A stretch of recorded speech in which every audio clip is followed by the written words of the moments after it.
जय Hind. The masters YouTube channel में आप लोग का हार्दिक स्वागत है। आज का हम लोग का प्रैक्टिस सेट नंबर 1, ठीक है जी। आज का प्रैक्टिस सेट नंबर 1 क्या चीज़ का है? हिस्ट्री का। इससे पहले हम लोगों ने इकोनॉमिक्स और पॉलिटिकल साइंस ये सब का प्रैक्टिस सेट कर लिए हैं। आज का हम लोग का हिस्ट्री का होने वाला है, थर्ड सेमेस्टर का, ठीक है। आज से आप लोग का एग्ज़ाम भी शुरू हो गया।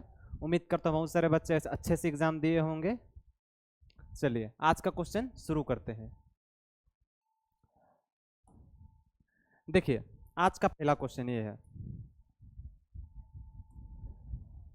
वीडियो में आप लोग सबके बने रहिएगा, वीडियो छोड़ के मत जाइएगा, ठीक है। हाँ देखिए पहला क्वेश्चन आज का देखते हैं। भारत में ब्रिटेन उपनिवेशवाद की शुरुआत किस घटना से मानी जाती है? ठीक है, मतलब भारत में जो ब्रिटेन वाले आके बस गए उसके बाद में जाने का नाम नहीं लिए, कौन सा घटना के बाद में हुआ? ये हुआ ऑप्शन ए, पलासी के युद्ध के बाद, ठीक है। पलासी के युद्ध के बाद। बक्सर के युद्ध में तो पूरा बस गया भारत में, ठीक है। पलासी का युद्ध किसके किसके बीच में हुआ था? जो पलासी का युद्ध हुआ था ये दिल्ली सल्तनत का कौन? इब्राहिम लोदी। इब्राहिम लोदी। इब्राहिम लोदी और किसका? बाबर। बाबर के बीच में पलासी का युद्ध हुआ था। बात समझ में? 1557 में हुआ था। हाँ चले सेकंड क्वेश्चन क्या है? एशिया में सबसे पहले उपनिवेशन स्थापित करने वाला यूरोपीय देश कौन सा था? ठीक है, कौन सा देश था जो एशिया में सबसे पहले उपनिवेशवाद का शुरुआत किया? तो इसका कौन था? पुर्तगाल। कौन था जी? पुर्तगाल। पुर्तगाल वाले कब आए थे भारत में? 1498, ठीक है। 1498 में पुर्तगाल वाले भारत में आना शुरू कर दिए थे। और सबसे पहला बंदा कौन था? Vasco D gamma. वही था जो सबसे पहले पुर्तगाल से भारत आया, ठीक है। चलिए थर्ड क्वेश्चन क्या कहता है? संपूर्ण विश्व को उपनिवेशवाद में बांटने के लिए हॉर्ड किस कालखंड से तेजी से हो गया? बात समझ में आ गया? इसका जो ऑप्शन क्या होगा? ऑप्शन नंबर ए, 15वीं से 16वीं शताब्दी के बाद में। 15वीं से 16वीं शताब्दी के बाद में पूरा विश्व को उपनिवेशवाद का शिकार बनाना शुरू हो गया। चलिए चौथा नंबर क्वेश्चन देखते हैं। हाँ देखिए चौथा नंबर क्वेश्चन कहता है भारत में पुर्तगाल का पहला आगमन किसके नेतृत्व में हुआ था? ये तो मैंने आप लोग को अभी बता दिया, वास्को डिगामा के नेतृत्व में हुआ था, ठीक है। जो वास्को डिगामा नाम का जो आदमी था यही आया सबसे पहले भारत में, इसी ने यहाँ भारत में पूरा उपनिवेशवाद का नींव रख दिया। 5 नंबर क्वेश्चन क्या है? वास्को डिगामा सबसे पहले भारत के किस स्थान पर पहुंचा था? ठीक है, जो ये बंदा था वो सबसे पहले कहाँ? कालीकट, केरल में एक जगह है, ठीक है। केरल में एक जगह है जिसका नाम क्या है? कालीकट। भारत का मैप है, ठीक है। यह है केरल राज्य भारत का, यहाँ पे है क्या जी? केरल। तो इसके इस जगह में यहाँ पे यहाँ पे इसका ये, यहीं पे एक बंदरगाह है, जिस बंदरगाह का नाम क्या है? कालीकट। यहीं पे सबसे पहले कौन आया था? Vasco da Gama. ये वर्तमान भारत का मैप बना दिया, उस टाइम पे अखंड भारत था हम लोग का, भारत नहीं टूटा था, ठीक है। चले 6 नंबर क्वेश्चन क्या कहता है? भारत में पुर्तगालियों ने अपना पहला कारखाना कहाँ स्थापित किया था? बात समझ में आ गया? तो इसका कहाँ था? कुन्नूर। कहाँ पे किया था जी? कुन्नूर में किया था। बात समझ में आ गया? वास्को डिगामा सबसे पहले भारत के कहाँ पे उतरा? कालीकट बंदरगाह में। और सबसे पहले इन लोगों ने अपना कारखाना स्थापित कहाँ किया? कुन्नूर में किया। कुन्नूर भी कहाँ पे है? गोवा। गोवा बोलता है, केरल में ही स्थित है। अच्छा चलिए 7वां नंबर क्वेश्चन देखते हैं। 7वां नंबर क्वेश्चन क्या कहते हैं? देखिए पुर्तगालियों ने भारत में अपना पहला अस्थायी उपनिवेशवाद कहाँ से स्थापित किया? इसको तो मैंने बता दिया, कहाँ से? गोवा से होगा। कहाँ से होगा जी? गोवा। जो भारत है आज़ाद कब हुआ? 1947 में, लेकिन पुर्तगालियों ने सबसे लास्ट में भारत से गए, ठीक है। आई थिंक 1953-54 में ही भारत से गई है, हमको एग्जैक्ट डेट भूल गया ना, लेकिन सबसे लास्ट में भारत से स्वतंत्र कब हुआ? गोवा, ठीक है। चलिए आगे देखते हैं। पुर्तगालियों के भारत आगमन का मुख्य उद्देश्य क्या था? ठीक है, इन लोगों का मुख्य उद्देश्य क्या था? तो क्या था? व्यापार और धर्म प्रचार, ठीक है। इन लोगों को अपना व्यापार करना, अपने देश से माल लाते थे भारत में बेचते थे। और दूसरा का धर्म का प्रचार करना, अपना क्रिश्चियनिटी को विकसित करना। कहाँ पे? भारत में। इसी का नतीजा है कि भारत में एक धर्म के लोग है ही नहीं है, ठीक है। आजकल तो आप लोग देख सकते हैं ना, ये बात को नहीं कहेंगे यहाँ पे, नहीं तो बहुत कोई कहेंगे कि सर अभी धार्मिक बात करते हैं। धार्मिक बात हम नहीं करेंगे, चले आप लोग का पढ़ाई में देखिए। भारत में डच ईस्ट इंडिया कंपनी की स्थापना कब हुई? ठीक है, भारत में जो डच ईस्ट इंडिया कंपनी की स्थापना हुआ 1602 ईस्वी में हुआ। कब हुआ जी? 1602 ईस्वी में हुआ। Option number B. चलिए 10 नंबर क्वेश्चन देखते हैं। 10 नंबर क्वेश्चन क्या कहता है? भारत में डच ने अपना पहला व्यापारिक केंद्र कहाँ स्थापित किया था? जो डच वाले थे पहला व्यापारिक स्थापना कहाँ? पुलिकट। कहाँ पे किया था जी? पुलिकट। Option number B. ठीक है, चलिए 11 नंबर क्वेश्चन क्या कहता है? भारत में डचों की सबसे बड़ी बस्ती कहाँ पे थी? ठीक है, जो भारत में डचों का सबसे बड़ा बस्ती कहाँ पे था? ये था बटवाल, बटलाव। ठीक है, हाँ 12 नंबर नहीं खत्म हुआ क्वेश्चन। अच्छा, किस युद्ध के बाद डच भारत से व्यापारिक दृष्टि से लगभग समाप्त हो गए? ठीक है, जो युद्ध ये क्या था? ऑप्शन नंबर सी, कोलाचेरी का युद्ध 1741 में हुआ था। इस युद्ध के बाद जो डच वाले थे यहाँ पे समाप्त हो गए भारत से। ठीक है, डच व्यापारियों का मुख्य उद्देश्य भारत आने का क्या था? जो डच वाले थे वे भारत में क्यों आना पसंद करते थे? मसालों का व्यापार करने के लिए, क्योंकि यूरोप देश में मसाला वगैरह होता नहीं है, लेकिन जो यूरोप के लोग हैं ये लोग कुछ मीट मछली ज़्यादा ही खाते हैं, इसलिए इन लोगों को मसाला का दरकार सबसे ज़्यादा पड़ता है, तो इन लिए ये लोग मसाले के बहुत ज़्यादा शौकीन थे। भारत में हाँ सबको मसाला आता है, खाना खाते भी हैं, लेकिन हम लोग के देश में उतना अधिक भी मसाला नहीं खाते हैं। ठीक है, सादा भोजन खाते हैं हम लोग। चलिए 14 नंबर क्वेश्चन देखते हैं। ब्रिटिश ईस्ट इंडिया कंपनी की स्थापना कब हुई? ब्रिटिश ईस्ट इंडिया कंपनी की स्थापना कब हुई? ये क्वेश्चन इस बार गारंटी आएगा, इंपॉर्टेंट क्वेश्चन है। ठीक है, इसका कब? 1600 ईस्वी में हुआ। ब्रिटिश ईस्ट इंडिया कंपनी की स्थापना भारत में कब हुआ? 1600 ईस्वी में हुआ। देखिए 15 नंबर क्वेश्चन क्या है? ब्रिटिशों ने भारत में अपना पहला कारखाना कहाँ स्थापित किया था? जो ब्रिटिश वाले थे अपना भारत में पहला कारखाना कहाँ? सूरत में किए थे। कहाँ किए थे जी? सूरत में किए। तो ऑप्शन नंबर है। अच्छा, आप लोग की जानकारी के लिए बताते, WBSC west Bengal secondary education class 12 fourth semester, इसका क्लास हमारे application the master ji application में होगा। यदि कोई इस बैच से जुड़ना चाहते हैं तो the master ji application download करें और वहाँ पे जाके हमारा बैच से जुड़ के आप लोग पढ़ सकते हैं। ठीक है, क्योंकि इसमें कंप्लीट पढ़ाया जाएगा। देखें यहाँ पे डेली लाइव और रिकॉर्डेड क्लास होगा, क्लास का नोट्स मिलेगा, डाउट सेशन रहेगा, उसके बाद में डेली क्लास तो लेंगे ही लेंगे। डेली का मतलब सप्ताह में 6 दिन, एक दिन रेस्ट। ठीक है, अगर कोई इस बैच में जुड़ना चाहता है तो हमारे कॉन्टेक्ट नंबर 6296777020 इस नंबर पे संपर्क जरूर करें। बात समझ में आ गया? चलिए आज का क्वेश्चन नंबर 16 में जाते हैं। देखिए क्वेश्चन नंबर 16, भारत में ब्रिटिशों को व्यापार की अनुमति किस मुगल सम्राट ने दे दिया था? ठीक है, तो उसका नाम क्या था? जहांगीर।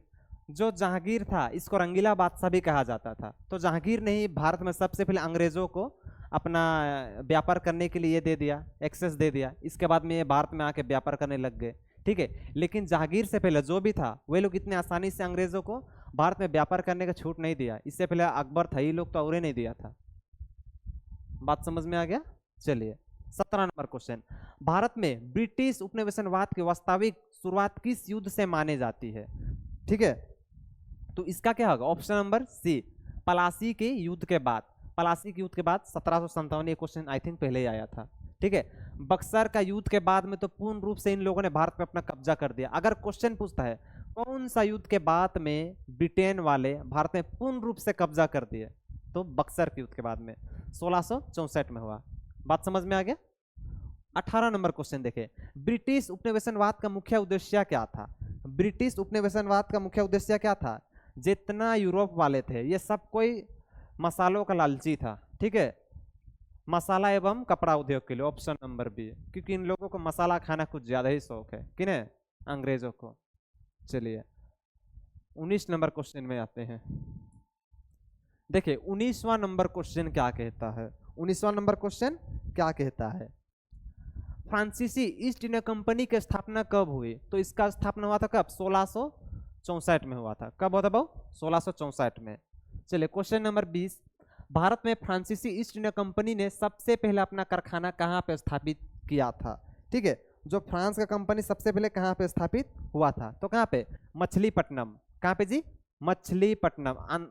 आंध्र प्रदेश में एक जगह है जिसका नाम क्या है? मछलीपट्टनम। यहीं पे इन लोगों ने सबसे पहले अपना कारखाना स्थापित किया था। कौन वाले? फ्रांस वाले। फ्रांस वाले भी हम लोगों को क्या बनाए थे? उपनिवेशवाद का शिकार बनाए थे। टोटल 5 देश था जिन लोगों ने हमें उपनिवेशवाद का शिकार बनाया था। क्लास में बता दिए थे हम, ठीक है, यूट्यूब चैनल में देख लीजिए, उसमें भी एक क्लास ली है जिसमें हमने बता दिया सब चीज के बारे में। चलिए 22 नंबर क्वेश्चन क्या कहता है, देखिए। फ्रांसीसियों और अंग्रेजों के बीच भारत में शक्ति संघर्ष किस नाम से प्रसिद्ध हुआ? ठीक है, तो इसका क्या होगा? कर्नाटक युद्ध। क्या युद्ध जी? कर्नाटक युद्ध। फ्रांसीसी उपनिवेशवाद का मुख्य उद्देश्य क्या था? फ्रांसीसी उपनिवेश क्या था? व्यापार और राजनीति नियंत्रण। क्या था जी? व्यापार और राजनीति नियंत्रण। क्योंकि इन लोगों को पता था सबसे पहला भारत में 1 नंबर मसाला मिलता है, 2 नंबर ये कि भारत में व्यापार करना सबसे उत्तम होगा, क्योंकि दुनिया का सबसे बड़ा बाजार क्या है? भारत। यहाँ पे कोई भी कहीं से भी आके कुछ भी बेच सकता है, हम लोग मान जाते हैं रेडी ना, इसलिए दुनिया का सबसे बड़ा बाजार क्या है? भारत। कितनों बेचो कोई भी चीज, यहाँ पे लोगों को बेवकूफ बनाओ और माल बेचो अपना। इसीलिए तो आप लोग देख लीजिए, चाइना को देख लीजिए, अपना देश से सामान बनाता है और बेचने के लिए डायरेक्टली कहाँ आता है? भारत। हम लोग खरीदते हैं ना, पता है बेवकूफ है हम लोग। एड चला देते हैं, समुंदर में बाइक चलता है, मतलब माउंटेन ड्यू पहाड़ में बाइक कूदाएगा, सेंट लगा दो लड़की लोग आसपास में आएगा। ये बेवकूफ़ी का एक संकेत है जो हमारे भारत में इस टाइप के लड़के हैं। क्या करे यार, कर चले हमारा हमारा नहीं कहेंगे हम। अच्छा देखिए 24 नंबर क्वेश्चन है। 1857 के विद्रोह में किस भारतीय स्वतंत्र संग्राम का प्रथम स्वतंत्र संग्राम कहा जाता है? बात समझ में आ गया? तो इसका क्या होगा? Mangal Pandey. Option number B, ठीक है, ऑप्शन नंबर बी। इस क्वेश्चन को आप लोग ठीक से जाके मतलब देखिएगा, इसका पीडीएफ भी हम लोग ऐप में ही दे देते हैं। टेलीग्राम चैनल के लिए बोला था मैंने, लेकिन टेलीग्राम चैनल में इसलिए नहीं देने सक रहे हैं क्योंकि उसमें कुछ दिक्कत आ गया है, ठीक है। तो आप लोग ऐप में ही आके देखिएगा, फ्री नोट्स वाला एक सेशन रहे उसमें आप लोग देखिएगा, पा जाएंगे उसी में, ठीक है। चलिए 25 नंबर क्वेश्चन देखिए। 25वां नंबर क्वेश्चन, संथाल विद्रोह किस वर्ष हुआ? जो संथाल विद्रोह हुआ था वो कब हुआ था? 1885 में हुआ था। कब हुआ था बाबू? 1885 में। क्या विद्रोह? संथाल विद्रोह। आप लोग कहेंगे सर इस संथाल विद्रोह तो बुक में नहीं है, लेकिन मैंने देखा आज का क्वेश्चन, मैंने देखा हिंदी का क्वेश्चन में, पोल साइंस का क्वेश्चन मैंने देखा आज। क्या बोले बताइए, क्वेश्चन था हिंदी का लेकिन उसमें है पोल साइंस का क्वेश्चन दिया है, हिस्ट्री का क्वेश्चन है, लेकिन पेपर क्या का था? हिंदी का था, फर्स्ट लैंग्वेज का था। अब भाई पेपर बनाने वाले कुछ भी बना सकते हैं, ठीक है, ये तो ठीक ही है लगभग, लेकिन एसएससी को देख लीजिए, कुछ भी पूछता है आजकल। मैथ में रीजनिंग घुसता है, रीजनिंग में मैथ घुसता है, आजकल का पेपर इसी मॉडल से बनता है, इसलिए हम लोग को लेकर चलना पड़ता है। चलिए 26 नंबर क्वेश्चन क्या है? भारत में फ्रांसीसी उपनिवेशवाद के पतन का मुख्य कारण क्या था? तो इसका क्या था? अंग्रेजों से पराजय। क्या था जी? अंग्रेजों से पराजय, क्योंकि ये सभी को लूटने आया था भारत से। फ्रांस आया, ठीक है, फ्रांस सबसे पहले, सॉरी पुर्तगाल आया, फ्रांस भी आया, लेकिन जब ब्रिटेन आ गया तो उन्होंने सारे लोगों को भगा दिया था। सब कोई भागो जितना आया है, हम भारत को लूटेगा, बढ़िया से बोला। कौन? ब्रिटेन। 27 नंबर क्वेश्चन देखिए, किस युद्ध के बाद भारत में फ्रांसीसी सत्ता लगभग समाप्त हो गई? ठीक है, लगभग समाप्त हो गया। कौन युद्ध? पलासी का युद्ध। क्या युद्ध जी? पलासी का युद्ध। हाँ 27 नंबर क्वेश्चन, औपनिवेशिकवाद का मुख्य उद्देश्य क्या होता है? जो औपनिवेशिकवाद होता है इसका मुख्य उद्देश्य क्या? आर्थिक शोषण और व्यापार, ठीक है, इसीलिए तो कोई भी किसी को औपनिवेशिकवाद का शिकार बनाते हैं। औपनिवेशिकवाद का शिकार बनाओ, उससे जितना चाहे उतना माल लूटो, उसको जितना चाहे कुछ भी करो, मारो पीटो, कोई कुछ कहने वाला नहीं। औपनिवेशिकवाद का मतलब गुलाम बनाना। अब पहले के टाइम में बनता था, इस टाइम अभी थोड़ी ना कोई बनेगा ऐसा, ठीक है। और जितने भी बच्चे यूट्यूब चैनल पे नए हैं, हमारे चैनल को सब्सक्राइब जरूर करें, ताकि हमें ये पता चले कि आप लोग को समझ में आता है कि नहीं आता है। अगर आप लोग सब्सक्राइब करते हैं तो हमारा मोटिवेशन वैसे भी बढ़ जाता है।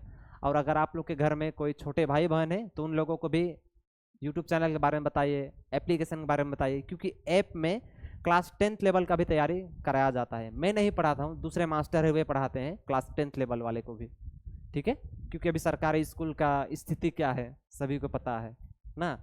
बच्चे रहते 300 एक क्लास में, 300, और मास्टर रहता है एक। आप एक मास्टर 300 बच्चों को कैसे पढ़ाए, इसलिए ऑनलाइन में आना पड़ता है ना। नहीं आएंगे तो आप लोग का दिक्कत। तो चलिए 29 नंबर क्वेश्चन देखते हैं। औपनिवेशिक शक्तियों ने उपनिवेशिक में किस प्रणाली की मुख्यता दी है। ठीक है, तो इसका क्या होगा, ऑप्शन नंबर बी, साम्राज्यवाद और शोषण। ठीक है, शोषण वगैरह ही तो हो गए सब चीज से। 30 नंबर देखें, औपनिवेशिक शासन का सबसे बड़ा प्रभाव भारतीय अर्थव्यवस्था पर क्या पड़ा। तो इसका सबसे बड़ा प्रभाव क्या पड़ा था, कृषि का व्यवसायीकरण। ठीक है, कृषि का व्यवसायीकरण इसका पड़ा था इसमें। चलिए 31 नंबर क्वेश्चन देखते हैं। 31 नंबर क्वेश्चन क्या कहता है। 31 नंबर क्वेश्चन ये कहता है कि औपनिवेशिक काल में भारतीय समाज में किस प्रकार का परिवर्तन हुआ था। तो इसका परिवर्तन किस प्रकार का हुआ था, सामाजिक संस्कृति आंदोलन का उदय हुआ था। इसका अर्थ ये हो जाएगा कि अगर कहीं पे औपनिवेशिकवाद का इस टाइप के लहर चलता है तो उसका सामाजिक में इम्पैक्ट पड़ता ही है, साथ साथ इसका संस्कृति में भी इम्पैक्ट पड़ता है। अब कहीं पे गुलाम बनाओ, औपनिवेशिकवाद का शिकार बनाओ, तो ये सब चीज़ तो होना लाजमी है। ठीक है, आगे देखते हैं 32 नंबर। औपनिवेशिक शासन की विशेषता क्या थी। औपनिवेशिक शासन की विशेषता क्या थे, विदेशी सत्ता का आर्थिक व राजनीतिक नियंत्रण। जो विदेश वाले बंदे थे अपना देश में आके नियंत्रण करते इस सब चीज को, अच्छा बात जो बिल्कुल नहीं था। ठीक है, 33 नंबर क्वेश्चन क्या कहता है, पुर्तगालियों का भारत आने का मुख्य उद्देश्य क्या था। इसे तो हमने पहले ही बता दिया, क्या था इसका। 33 नंबर क्वेश्चन, मसालों और समुद्री व्यापार पर नियंत्रण। ये तो क्वेश्चन नहीं है जी, इसको आप लोग देखिए। मैं ये चाहता हूँ मेरे जितने भी भाई बहन हैं जो वीडियो देख रहे हैं वो इस टाइप से स्पीड हो जाए कि कितना आप लोग को 45 मिनट देता है एग्जाम में। आज का एक बात बता देते हैं हम आप लोग को। हाँ, क्या बोलूँ बताओ, मेरा ऑफलाइन वाले कितने बच्चे हैं, अब क्लास 12 में है ना, लेकिन हड़बड़ी में गलती तो हो जाता है। 2 घंटा मेरे पास में मेरा कान में सुनने के लिए मैसेज आया कुछ। एक लड़का है मेरा भाई है ना, वो परीक्षा देने गया तो वहाँ पे पेपर का टाइटल नहीं रहता है, तो मास्टर ने बोला यहाँ पे टाइटल लिखो। उसको लगा कि टाइटल का मतलब, अब क्या होता है कि एक जात होता है दूसरा टाइटल होता है। अब टाइटल को तो अपना नाम के बाद में नहीं लगाते हैं, तो उसने यहाँ पे टाइटल लिखो बोला। तो उसने यहाँ पे जाइत लिखने हमको नहीं बोला, टाइटल। मेरा टाइटल क्या है, कुजूर। ठीक है, नाम नहीं बोलेगा लेकिन उसने क्या लगा दिया, कुजूर। उसका कहीं पे कुजूर होगा, अब टाइटल में लिखना था हिंदी वगैरह इस टाइप का कुछ लिखना था, वो वहाँ पे क्या लगा दिया, अपना टाइटल कुजूर। ये तो थोड़ा सुनने में ठीक भी लगा। और एक जन का सुनने में आया, उसने क्या किया, रजिस्ट्रेशन नंबर लिखना था रजिस्ट्रेशन नंबर में उसने फोन नंबर दे दिया अपना अब रजिस्ट्रेशन नंबर में अपना फोन नंबर लिख दिया। अब यार भाई लोग, थोड़ा बहन लोग, तुम लोग सोचो पहले, देखो ना कैसे, इतना क्या चीज का डरना। तो आप लोग थोड़ी ना वहाँ पे मारा पीटा जाएगा, आराम से देख के लिख लीजिए।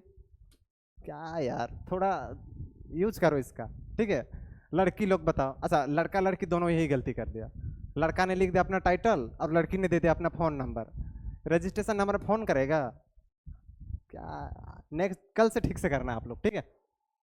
चलिए 34 नंबर क्वेश्चन देखते हैं। अच्छा, भारत में पुर्तगालियों ने सबसे पहला किस स्थान पर अस्थायी उपनिवेशिक स्थापित किया था। क्वेश्चन नंबर 34, तो इसका क्या होगा, गोवा। ठीक है, क्योंकि बाहर से कोई भी आएगा गोवा में उतरेगा। ठीक है, पुर्तगाली उपनिवेशनवाद की एक मुख्य विशेषता क्या थी। तो इसका क्या होगा, इसका बी नंबर, ईसाई धर्म का प्रचार और व्यापार का एकाधिकरण। ठीक है, ईसाई धर्म का प्रचार अपना देश में।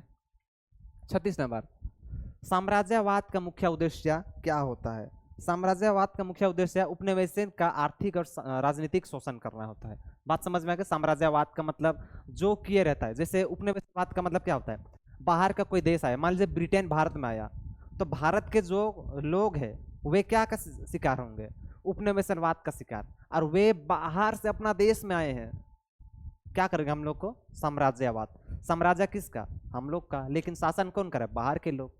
बात समझ में आ गया, मतलब साम्राज्यवाद का मतलब पीटना और उपनिवेशनवाद का मतलब पिटाना। हम लोग पिटाए तो क्या कहलाया, उपनिवेशनवाद, और वो लोग पीटा तो क्या कहलाया, साम्राज्यवाद। चलिए 37 नंबर क्वेश्चन देखें, वैश्वीकरण की मुख्य विशेषता क्या होती है। वैश्वीकरण की मुख्य विशेषता क्या, सीमाओं के पार ना, सीमाओं के पार व्यापार, पूंजी, संस्कृति का आदान प्रदान ना, इसको इंग्लिश में क्या ग्लोबलाइजेशन कहते हैं। और एक इसका नाम है भूमंडलीकरण। तो इसका मतलब होता है एक देश के बाहर में अपना वर्चस्व जमाना ना, चाहे वो सीमा का हो सकता है, व्यापार का हो सकता है, पूंजी का, संस्कृति का, अपना ये सब चीज का प्रचार है, इसे क्या कहलाता है? वैश्वीकरण कहलाता है। बात समझ में आ गया? क्वेश्चन नंबर 38, 19वीं शताब्दी के साम्राज्यवाद और 20वीं शताब्दी के वैश्वीकरण का मुख्य अंतर क्या था? तो क्वेश्चन नंबर 38 का क्या, साम्राज्यवाद ने उपनिवेशवाद का शोषण किया जबकि वैश्वीकरण ने परंपरा निर्भरता को बढ़ा दिया। 39 नंबर क्वेश्चन देगा, हॉब्सन के अनुसार औपनिवेशिक और साम्राज्यवाद का मुख्य उद्देश्य क्या था, सॉरी मुख्य कारण क्या था? तो 39 नंबर का ऑप्शन नंबर बी, पूंजीपतियों द्वारा नए बाजारों और निवेश के साधन की खोज। बात समझ में आ गया? क्वेश्चन नंबर 40 देखते हैं। क्वेश्चन नंबर 40 देखिए क्या है, लेनिन ने साम्राज्यवाद को किस रूप में परिभाषित किया था? जो लेनिन नाम का बंदा था इसको किस नाम से किया था? इसका क्या होगा, साम्राज्यवाद पूंजीवाद का अंतिम चरण है। नस्लवाद का सामान्य अर्थ क्या होता है? तो इसका क्या होता है, ऑप्शन नंबर बी, किसी नस्ल को श्रेष्ठ और अन्य को हीन मानना। बात समझ आया? नस्लवाद किस विचारधारा का पर आधारित है? जो नस्लवाद होता है वो नस्लीय भेदभाव और श्रेष्ठता का भाव पर आधारित रहता है। बात समझ में आ गया आप लोग को? चलिए क्वेश्चन नंबर 43 देखते हैं। हाँ, नस्लवाद का मुख्य नकारात्मक प्रभाव क्या होता है? इसका जो नकारात्मक प्रभाव क्या होता है, मानव समाज का विभाजन और भेदभाव होता है। बात समझ में आ गया? नेल्सन मंडेला किस आंदोलन से जुड़े हुए थे? जो नेल्सन मंडेला थे वे रंगभेद विरोधी आंदोलन से जुड़े हुए थे। इन सभी को आप लोग देखिएगा, ठीक है? देखने के लिए सब क्वेश्चन बेकार लगता है, लेकिन याद रखना बेकार चीज ही आ जाता है एग्जाम में। कभी हम पढ़ता था, पढ़ा गया कोई चीज आता ही नहीं था ना। जो बेकार ना, जिसको कब ना कब पढ़ा हुआ रहता था, एक झलक देखा हुआ तो वही आता था, बहुत बेकार लगता था यार। इस टाइप का ना हो जाए आप लोग का भी, ठीक है? आज कितने बच्चों का एग्जाम अच्छा से गया कमेंट सेक्शन में बताइएगा, तो हम भी देखना चाहता है, ठीक है? आप लोग का एक दिक्कत पता है क्या है, आप लोग वीडियो ठीक ही देखते हैं ना, लेकिन चैनल को सब्सक्राइब नहीं करते यार। चैनल को सब्सक्राइब किया कीजिए, ठीक है? लाइक वगैरह कीजिए, हम लोग को मोटिवेशन मिलता है सब चीज़ से। देखिए 45 नंबर क्वेश्चन देखिए, नेल्सन मंडेला किस देश के पहले अवैध राष्ट्रपति बने? तो इसका आंसर क्या होगा, दक्षिणी अफ्रीका के बने। कहाँ के बहु? दक्षिणी अफ्रीका के बने। क्वेश्चन नंबर 46, औद्योगिक क्रांति का मुख्य आर्थिक कारण क्या था? औद्योगिक क्रांति का मुख्य आर्थिक कारण क्या था? तो इसका तो पता ही होगा, ऑप्शन नंबर बी, व्यापार और उत्पादन की बढ़ती मांग, ठीक है? औद्योगिक क्रांति सबसे पहले कहाँ पे हुआ था? ब्रिटेन में हुआ था। कब हुआ था? 16वीं शताब्दी में, नहीं 17वीं शताब्दी में हुआ था।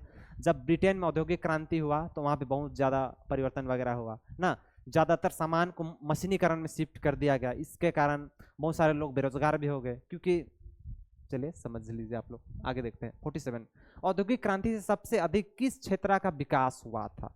तो औद्योगिक क्रांति से सबसे अधिक उद्योग और मशीनीकरण का उत्पादन हुआ था, ठीक है? पहले जो कपड़ा वगैरह बनता था हाथ से सी के बनता था, लेकिन जब से औद्योगिक क्रांति हुआ मशीन में कपड़ा एकदम धनाधन बनने लगा, तो जिसके कारण काम स्पीड हो गया। और जो लोग हाथ से करते थे, कुटीर उद्योग था, उन लोग को तो भाई जॉब चला गया, तो लोग का थोड़ा दिक्कत हो गया। चले क्वेश्चन नंबर 48, औद्योगिक क्रांति से किस वर्ग का उदय हुआ था? जो औद्योगिक क्रांति से किस वर्ग का उदय हुआ था? इससे मध्यम वर्ग और श्रमिक वर्ग का उदय हुआ था। बात समझ में आ गया? क्वेश्चन नंबर 49, औद्योगिक क्रांति ने यूरोप की अर्थव्यवस्था को किस दिशा में मोड़ दिया था? तो औद्योगिक क्रांति ने यूरोप का किसे प्राकृतिक अर्थव्यवस्था से पूंजीवादी अर्थव्यवस्था की ओर मोड़ दिया था। क्योंकि यार जो प्राकृतिक सामान ना, रिसोर्सेज का उपयोग सबसे ज्यादा मशीन में हुआ, जिससे ज्यादा क्या हुआ, पूंजीपति अर्थ इकोनॉमी में वृद्धि होना चालू हो गया। चलिए क्वेश्चन नंबर 50, औद्योगिक क्रांति की आर्थिक अविनता का प्रमुख परिमाण क्या हुआ था? तो इसका क्या, ऑप्शन नंबर बी, व्यापार और बाजारों का विस्तार हुआ था। क्योंकि औद्योगिक क्रांति जब हुआ बहुत ज्यादा सामान बनने लगा, जिससे प्रोडक्शन बढ़ गया। अब प्रोडक्शन बढ़ेगा तो मार्केट भी बढ़ेगा, बाजार वगैरह बढ़ गया, ठीक है? तो इससे बाजार वगैरह का विकास हुआ था। अच्छा, स्पीड इसलिए पढ़ा रहा है क्योंकि टाइम नहीं है, ठीक है? वीडियो वगैरह लंबा होता है, आप लोग देखता नहीं है, इसलिए तुम लोग को इतना कहता है, हम वीडियो एक बार आ गए हैं तो पूरा देख लीजिए ना। पता है मुझको आप लोग स्पीड बढ़ा के ही देखते हैं, अरे हम खुद वैसा देखता है। तो आप लोग कोशिश कीजिए, ठीक है, विस्तार से जानने के लिए। अगर वीडियो में आए हैं तो कुछ ना कुछ सीख के ही जाइए ना, तब तो एग्जाम में अच्छा स्कोर रहेगा आप लोग का। नव उपनिवेशवाद से क्या समझते हैं? नव उपनिवेशवाद का क्या अर्थ होता है? तो इसका क्या, आर्थिक, संस्कृति, तकनीकी साधन द्वारा अप्रत्यक्ष नियंत्रण। बात समझ में आएगा, सब चीज में डेवलपमेंट होते जाता है, इसी को कहते हैं क्या, नव उपनिवेशवाद कहते हैं। देखिए क्वेश्चन नंबर 52, नव उपनिवेशवाद की शुरुआत मुख्य रूप से किस काल में हुआ था? तो इसका कब, दूसरा विश्व युद्ध के बाद में हुआ था। दूसरा विश्व युद्ध के बाद में होता क्या चीज, नव उपनिवेशवाद। भारत को उपनिवेशिक बनाने का मुख्य उद्देश्य क्या था? सबसे इंपॉर्टेंट क्वेश्चन आज का। भारत को उपनिवेशवाद का बनाने का मुख्य उद्देश्य क्या था? तो इसका क्या था, ऑप्शन नंबर बी, भारतीय संसाधन और बाजार का शोषण। क्योंकि भारत में बहुत ज्यादा रिसोर्सेस था, संसाधन था, उसको वो लोग लेके चले गए। और दूसरा, भारत में बाजार अपना लगाना। अब सामान बन के आता था कहाँ से, इंग्लैंड से, क्योंकि वहाँ पे औद्योगिक क्रांति हो चुका था, सामान एकदम फटाफट बनता था, अपना भारत में आ जाता था माल। अब भारत वाले लोग अपना देश का खरीदते नहीं थे, बाहर के सामान खरीदते थे, जिसके कारण भारत का बाजार विदेशियों में हाथों चला गया, अच्छा चीज नहीं हुआ था। देखिए 54 नंबर क्वेश्चन, उपनिवेशिक काल में भारत की अर्थव्यवस्था पर सबसे बड़ा प्रभाव क्या पड़ा था? क्वेश्चन नंबर 54, तो इसका क्या, पारंपरिक उद्योग का विनाश और कच्चे माल का निर्यात। कच्चे माल का निर्यात मतलब भारत का कच्चा माल था, अपना देश से बाहर चला गया, जो कि ठीक बिल्कुल नहीं हुआ। बात समझ में आ गया। आयात का मतलब होता है अपना देश में आना, और निर्यात का मतलब अपना देश से निकालना। आयात निर्यात का मतलब समझ में आ गया। चलिए आगे देखते हैं। क्वेश्चन नंबर 55, प्रथम कर्नाटक युद्ध 1946 किस दो यूरोपीय शक्तियों के बीच में हुआ? ठीक है, प्रथम जो कर्नाटक युद्ध हुआ था वो किन किन के बीच में हुआ था? तो अंग्रेज और फ्रांसीसी, अंग्रेज और फ्रांस के बीच में क्या था, प्रथम कर्नाटक युद्ध हुआ था। चलिए क्वेश्चन नंबर 56 देखते हैं। प्रथम कर्नाटक युद्ध का मुख्य कारण क्या था? जो फर्स्ट कर्नाटक युद्ध था उसका मुख्य कारण क्या था? ऑस्ट्रेलियन उत्तराधिकारी युद्ध का प्रभाव, ऑप्शन नंबर बी था। ठीक है, प्रथम कर्नाटक युद्ध का अंत किस संधि से हुआ था? जो प्रथम कर्नाटक युद्ध था इसका अंत एक्सला सोपल संधि से हुआ था। बात समझ में आएगा। ये सब क्वेश्चन को आप लोग देख के जाइएगा, एक बार बस वीडियो देखें और पीडीएफ पढ़ लीजिएगा और चले जाइएगा बिंदास। बंगाल में अंग्रेजी शासन का की वास्तविक शुरुआत किस युद्ध के बाद में मानी जाती है? क्वेश्चन नंबर कितना, 58। हाँ, तो इसका क्या, पलासी का युद्ध। ठीक है, पलासी का युद्ध तो अभी तक 3 बार आ गया। ठीक है, तो क्योंकि बंगाल में जो पलासी बंगाल में ही है अपना। ठीक है, तो पलासी के युद्ध के बाद में पूरा बंगाल अंग्रेजों के हाथ में चला गया। अब बंगाल अंग्रेजों के हाथ में चला गया मतलब भारत अंग्रेजों के हाथ में चला गया, क्योंकि बंगाल कहाँ पे, भारत में है। बात समझ में आ गया। चलिए क्वेश्चन नंबर 59, 1765 में इलाहाबाद की संधि के बाद अंग्रेजों को बंगाल, बिहार और उड़ीसा में क्या अधिकार मिल गया? तो क्या, दीवानी अधिकार मिल गया। पूरा टैक्स उठाने का अधिकार मिल गया किन्हें, अंग्रेजों को। जब बक्सर का युद्ध नहीं हुआ था उस टाइम पे ये सब चीज उन लोग को नहीं मिला था, लेकिन जब बक्सर का युद्ध हो गया तो बक्सर के युद्ध में भारत वाले क्या हुए, पिटा गए। किससे, अंग्रेजों से। अब पिटा गए तो बोले डायरेक्टली, आज से तुम्हारा भारत का इलाहाबाद तरफ का टैक्स वगैरह मैं उठाऊंगा। बोला कौन, अंग्रेज। हम लोग ने हाँ बोल दिया, हमारा टैक्स वगैरह वो लोग उठाना चालू कर दिए। ठीक है, क्वेश्चन नंबर देखते 60, बंगाल में औपनिवेशिक शासन का तत्कालीन आर्थिक प्रभाव क्या पड़ा था? तो इसका क्या पड़ा था? ऑप्शन नंबर बी, पारंपरिक उद्योग का पतन और किसानों का शोषण हुआ था। बात समझ में आ गया। देखिए क्वेश्चन नंबर 61, सिराजुद्दौला और अंग्रेजों के बीच संघर्ष का मुख्य कारण क्या था? ठीक है, क्वेश्चन नंबर कितना, 61। हाँ, क्वेश्चन नंबर 61 क्या था? ऑप्शन नंबर बी, अंग्रेजों द्वारा बिना अनुमति किलेबंदी करना और दुराचार करना। मतलब जो सिराजुद्दौला और अंग्रेज के बीच में क्यों हुआ था फाइट? क्योंकि जो सिराजुद्दौला था बंगाल का क्या था, नवाब था।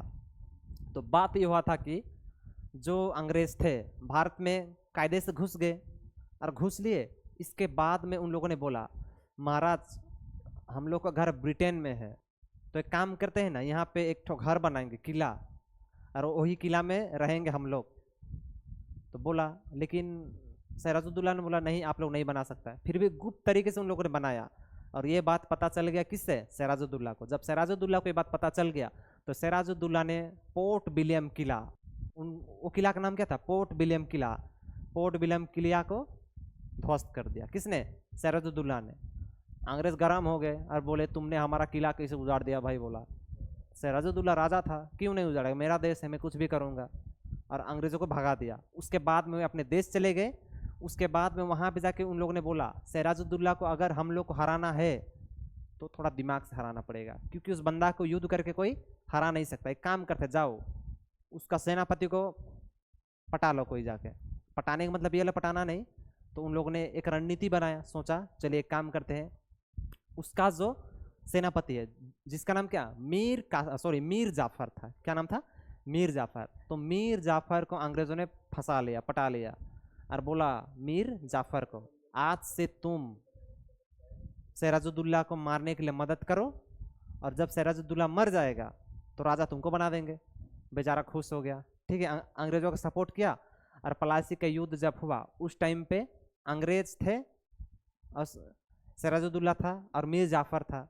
फाइट हुआ तो सिराजुद्दौला बोला आक्रमण, कोई युद्ध नहीं कर रहा है।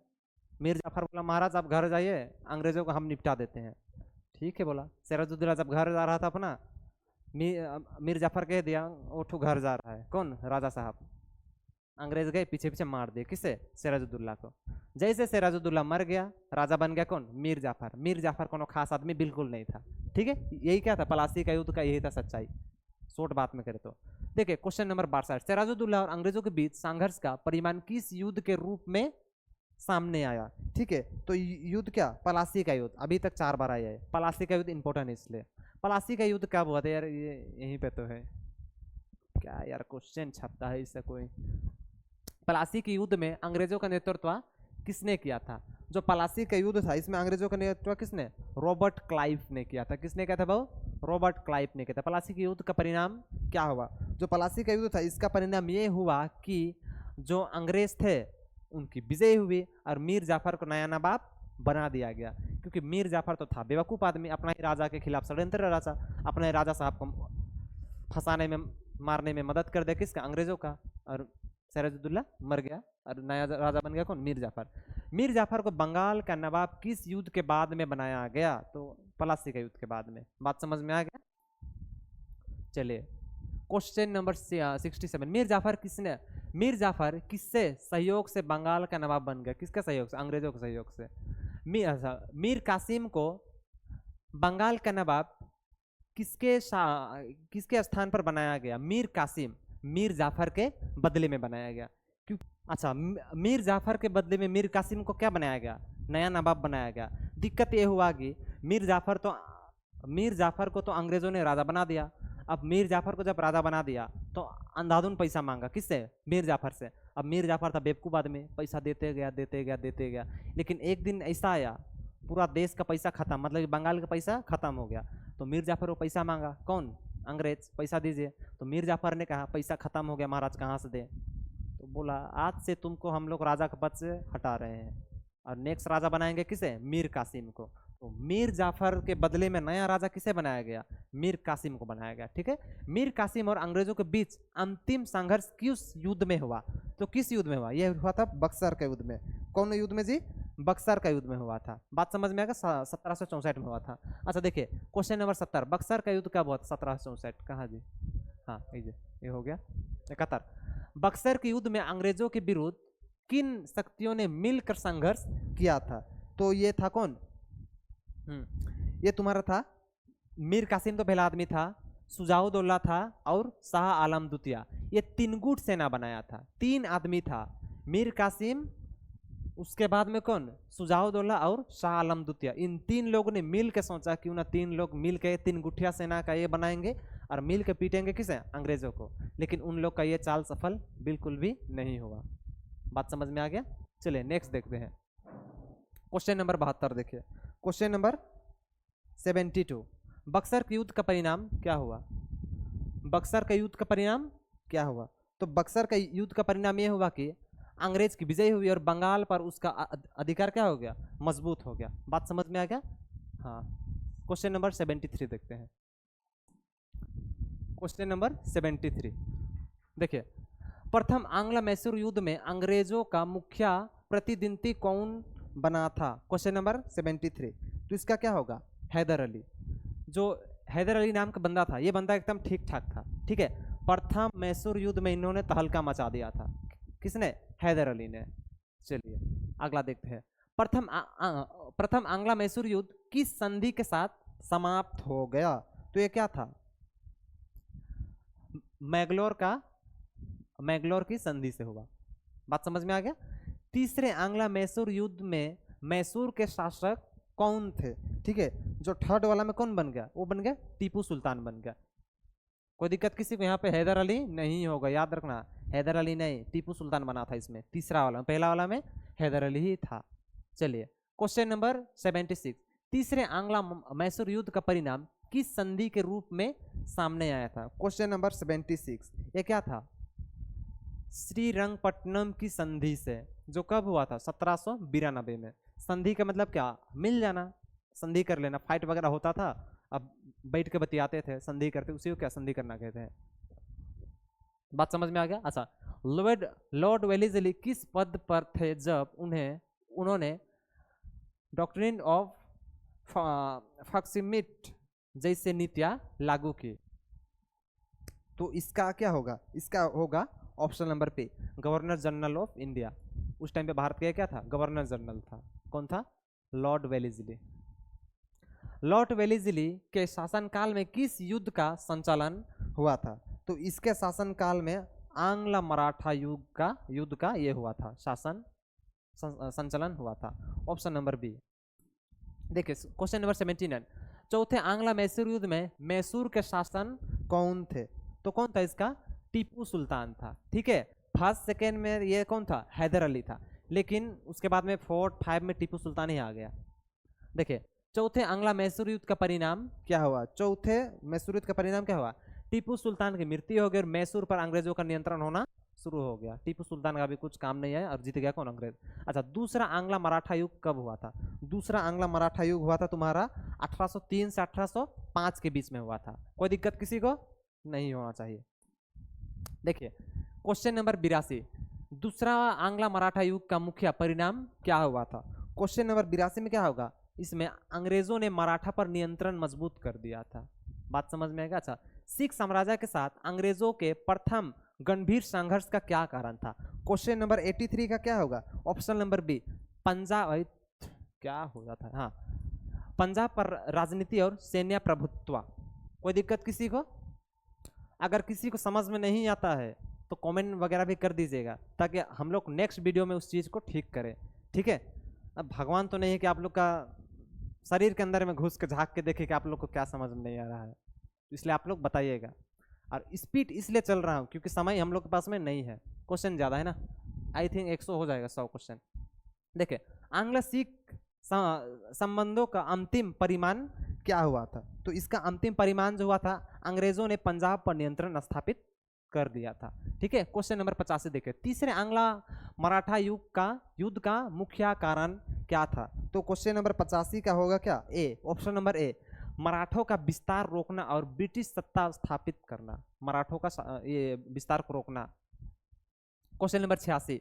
तीसरे आंग्ल मराठा युद्ध का परिणाम क्या हुआ? तो 86 का क्या होगा? ऑप्शन नंबर बी, अंग्रेजों ने मराठा पर पूर्ण नियंत्रण स्थापित कर लिया था। ठीक है, क्वेश्चन नंबर, अच्छा नहीं खत्म हुआ, क्वेश्चन नंबर 87। अच्छा, लॉर्ड एलिमिट्स किस पद पर थे जब उन्होंने भारत में अंग्रेजी शासन का प्रशासन संभाला?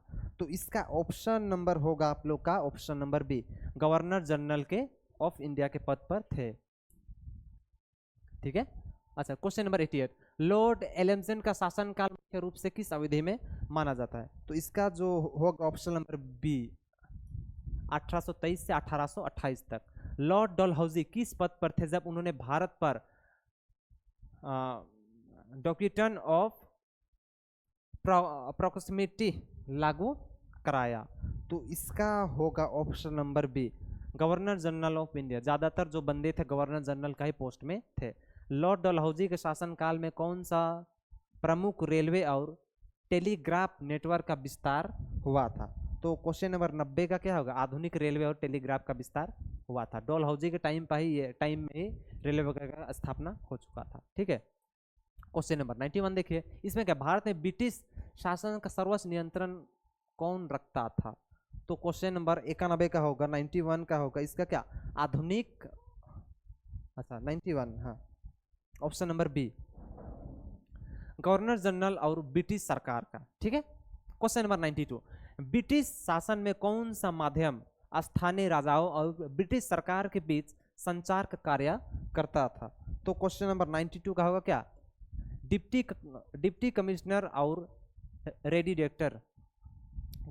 क्वेश्चन नंबर 93, भारत में ब्रिटिश शासन के नियंत्रण के प्रमुख साधनों में कौन शामिल था।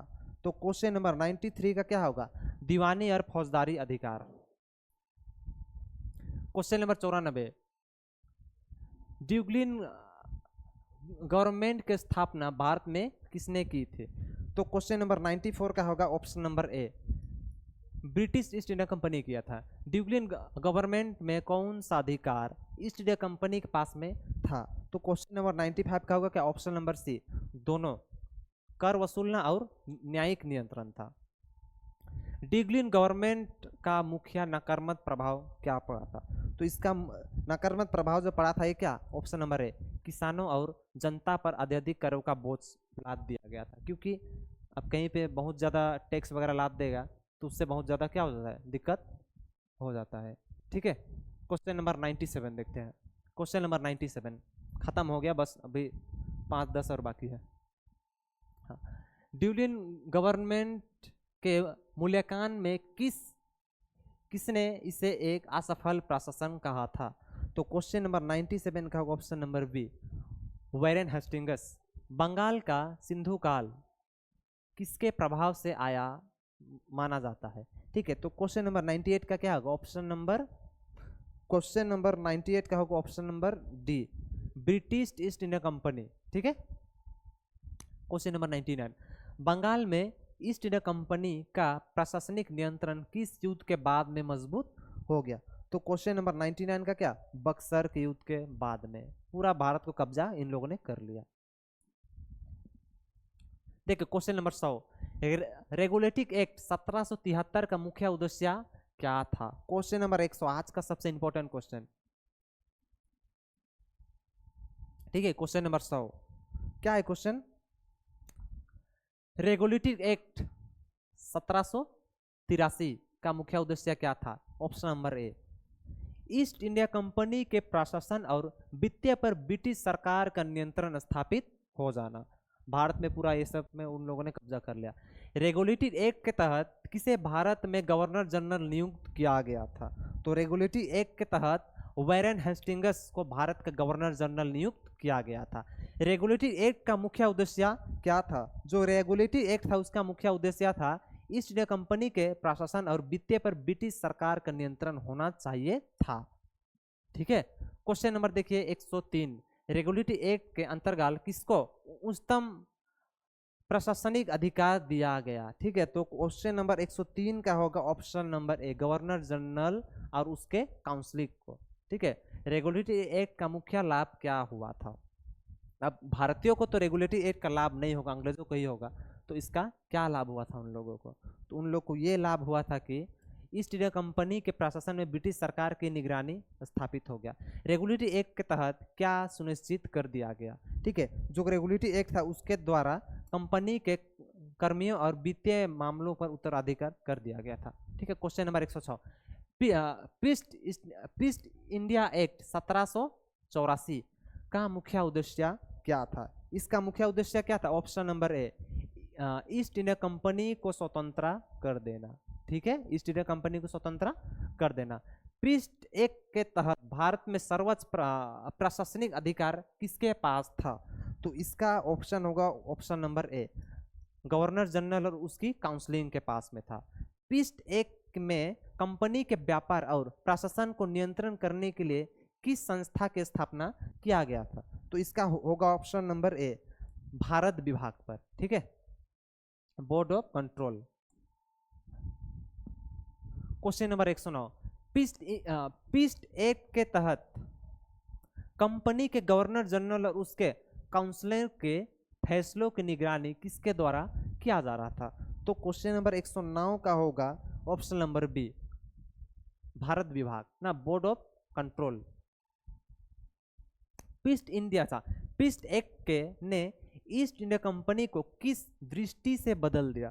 तो क्वेश्चन नंबर 110 का होगा ऑप्शन नंबर बी, राजनीति और प्रशासनिक शक्ति वाली हो गया। ठीक है, पोर्ट विलियम कॉलेज की स्थापना किसने किया था? तो पोर्ट विलियम कॉलेज का स्थापना किया था लॉर्ड वेलेस्ली ने किया था। क्वेश्चन इंपॉर्टेंट है, इसको देख के जाएगा, क्वेश्चन इंपॉर्टेंट है जी। बात समझ में आ गया? हाँ, पोर्ट विलियम कॉलेज का मुख्य उद्देश्य क्या था? जो पोर्ट विलियम कॉलेज का स्थापना मुख्य उद्देश्य क्या? ब्रिटिश अधिकारियों को भारतीय भाषाओं और संस्कृति में प्रसारित मतलब कि परीक्षित करना। परमानेंट सेटलमेंट की शुरुआत किसने की थी? जो परमानेंट सेटलमेंट की शुरुआत की थी वो लॉर्ड कार्निंगवेल ने किया था। ठीक है, परमानेंट सेटलमेंट के अंतर्गत किस वर्ग को भूमि कर का अस्थायी मालिक बनाया गया था? तो क्वेश्चन नंबर 114 का होगा, यहाँ पे बनाया गया था वो कौन था? जमींदार को बनाया गया था। बात समझ में आ गया? किन्हें बनाया गया था जी? जमींदार को बनाया गया था। क्वेश्चन नंबर 115, रॉयल वारिस सेटलमेंट किसने शुरू किया था? तो इसका क्या क्वेश्चन नंबर 115 का होगा, थॉमस मुनरो ने किया था। कोई दिक्कत? रायट वारिस सेटलमेंट में भूमि कर किससे सीधे वसूले जाता था? तो क्वेश्चन नंबर 116 का होगा, डायरेक्टली किसानों से टैक्स वसूला जाता था। मालवाड़ी से सेटलमेंट की शुरुआत किसने की थी? जो मालवाड़ी से का सेटलमेंट का वो विलियम बेंटिंग ने किया था। कोई दिक्कत किसी को नहीं होना चाहिए। देखिए लास्ट क्वेश्चन, यही 3 है। अच्छा, मालवाड़ी सेटलमेंट में भूमि कर किसके माध्यम से वसूला जाता था? तो इसमें होगा ऑप्शन नंबर सी, गांव के मुखिया और सामूहिक इकाई के मालिकानिक समूह के माध्यम से निकाला जाता था।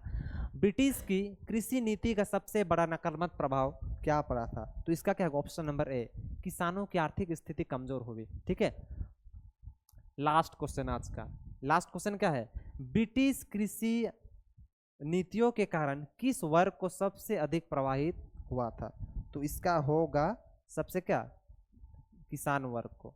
ठीक है, क्योंकि किसान वर्ग इससे सबसे ज्यादा क्या हुए थे? प्रभावित हुए थे। तो नहीं है? हाँ, बस इतना ही था। नहीं है, हो गया खत्म। बहुत सारे बच्चे तो वीडियो छोड़ के भाग गए होंगे। देखिए आप लोग का 4th सेमेस्टर के लिए बैच लॉन्च किया गया है और कोर्स का जो प्राइस है बहुत ही कम रखा है। कितना? 499। इसमें टोटल 4th सेमेस्टर में जी मतलब किस टाइप से लिखना पड़ेगा, किस टाइप से पढ़ना पड़ेगा, क्या चीज़ छोड़ना है, क्या चीज़ पढ़ना है, सब चीज़ इसमें डिटेल से पढ़ाया जाएगा। मैं ही पढ़ाऊँगा। और क्या बोले, बस इतना ही। मिलते हैं कोई नेक्स्ट क्लास में, तब तक के लिए इतना ही। जय हिंद, जय भारत।